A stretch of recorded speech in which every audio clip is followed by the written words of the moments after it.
Welcome to Zara Revenge Story. Today's story is touching, honest, and full of difficult choices. It will also help you improve your English through simple conversations and real life situations. As you listen, imagine every scene and every emotion.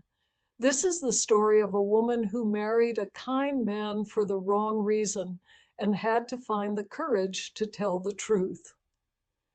My name is Jessica. I am 28 years old, and I live in a quiet Chicago neighborhood called Lincoln Park.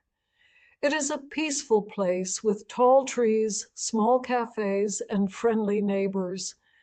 People often smile when they see me heading to work. They think my life is perfect.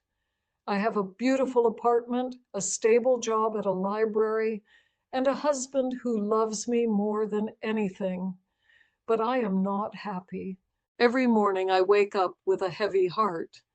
I look at the man sleeping beside me and feel guilty.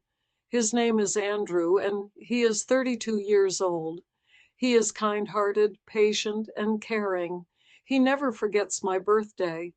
Every Friday, he brings me a bouquet of fresh flowers. When I am tired, he makes dinner without asking me to help. He always tells me that I am beautiful, even when I do not believe it myself. He is a wonderful husband. The problem is not Andrew, the problem is me.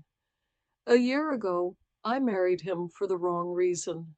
Before Andrew, I loved another man named Paul. We dated for 4 years. I believed we would get married one day. I trusted him blindly. Then, one day, he told me that he had fallen in love with someone else. Just like that, he left. I felt broken. For months, I cried every night. I stopped seeing my friends. I stopped enjoying my life. Then Andrew came into my life. He listened to me. He made me laugh. He stood by me when everyone else was busy.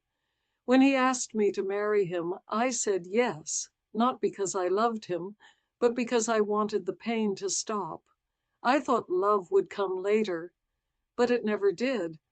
Andrew did not know the truth.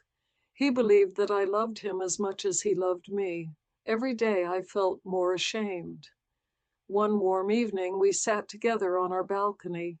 The sky was full of stars, and a gentle breeze moved through the trees. Andrew smiled at me.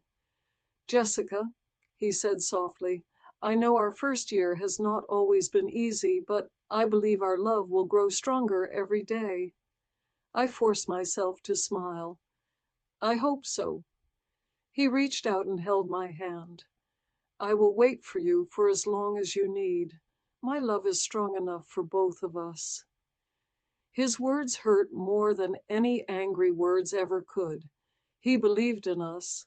I did not. The following week, Andrew planned a surprise dinner. He made creamy chicken pasta, baked garlic bread, and lit candles around the living room. When I came home, he opened the door with a wide smile. "Welcome home." Everything looked beautiful. Soft music played in the background, and the table was perfectly arranged. "This is all for you," he said. I thanked him. I smiled. I even laughed a little. But inside, I felt empty. After dinner, we walked to the small park where he had proposed to me. He pointed to the old oak tree.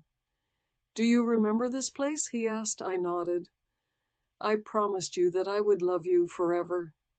I looked at the tree. I remembered saying yes, not because I was happy, but because I was afraid of being alone. That night, I could not sleep.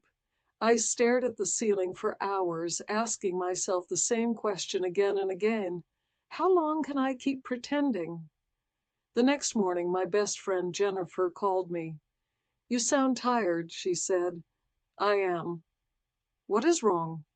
This time I could not lie. "I do not love Andrew." She was silent. Then she asked gently, "Did you ever love him?" I closed my eyes. "No." "Then why did you marry him?" "I was lonely. I thought marriage would heal my broken heart." Jennifer sighed. Jessica, marriage cannot heal pain when it is built on pain. Her words followed me all day. That evening, Andrew came home carrying a small bouquet of yellow roses. They reminded me of your smile, he said. I almost cried. He kept giving me his love while I kept receiving it in silence. A few days later, something happened that terrified me. We were having breakfast when Andrew smiled.